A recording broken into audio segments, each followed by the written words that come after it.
You know what is really good news for people who get sappy about civics? Like some people I know? It's the excitement that's going on around the country for the inauguration on Tuesday. And this is not an organized Obama thing, or it's not even an organized Democrat thing. There are viewing parties springing up organically in communities across America. Organizers in Washington are working around the clock preparing for the actual inauguration in-person event there. But Americans around the country have been making their own plans to watch the swearing in together.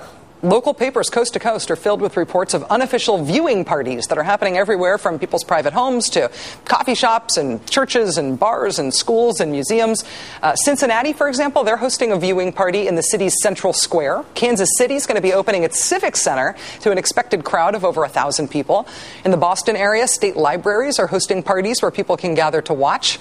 The biggest gathering outside of D.C. may be the one at California's Oracle Arena in Oakland, California, where over 8,500 tickets to watch the inauguration have already been sold.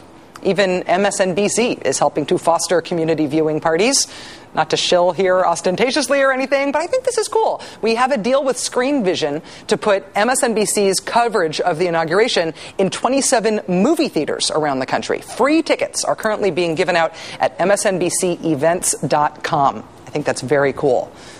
It also means that not only will Obama be on the big screen, but so will, like, me and everybody else who works here. That is exciting, but also sort of terrifying, and I'm not going to think about it anymore.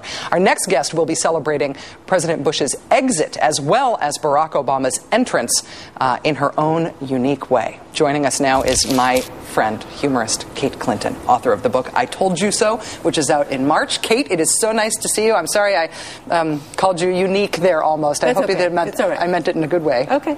Special. Good to see you. It's nice to see you too.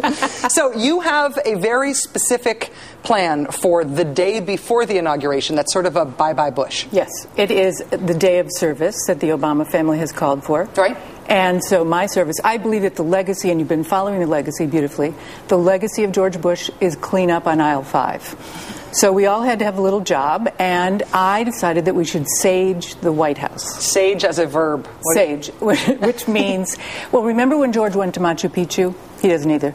And he was there for a little while, and he did that So You Think You Can Dance with the natives. Oh, yeah. And then they helicoptered him out. Well, like 2 days later, they called in the shamans and the priests to sage the area to get out the bad spirits. To burn sage in the place where he danced so that it would not be... To get it out. Okay. So I was watching. I made a joke. I said, we should sage the White House. Well, you know, you have the internets now.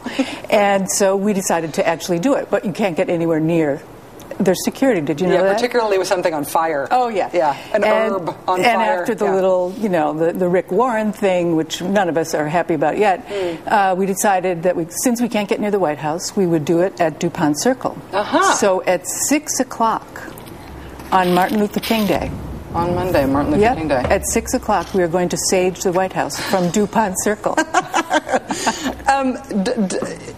Will this be your first saging? No, it is a tradition among many old cultures and current lesbians to sage a new area. I should know these things. I didn't get the handbook. Yeah. Well, the President Obama's inauguration is shaping up to be sort of a pop culture event. I am very moved by the fact that people all across the country are going to be staging all of their own parties to watch. People getting together just in their houses and movie theaters and cities and stuff. I mean, I know that you are excited to say goodbye to Bush. Are you also excited to say hello to Barack Obama? Absolutely. I am giddy. I am giddy Even with though you're excitement. mad about Rick Warren. Even though I'm mad about Rick Warren and won't be bought off. But I can turn the page because we really all have so much work to do. And I plan to spend the day on the inauguration day, you know, having brunch with friends and because I'm gay. And dishing what everybody's going to wear, and then and just spending time with them, and then just walking out into hopefully a whole new administration. I'm very, very excited about it. Give me the details again about saging George Bush's juju out of the D.C. First of area. all, dress warmly. I think that's important. 6 p.m. Every mom would say that. 6 p.m. Gather at the DuPont Circle. At 6:15, we have a rabbi is going to speak. We have a comic and a shaman. It sounds like a joke, doesn't it?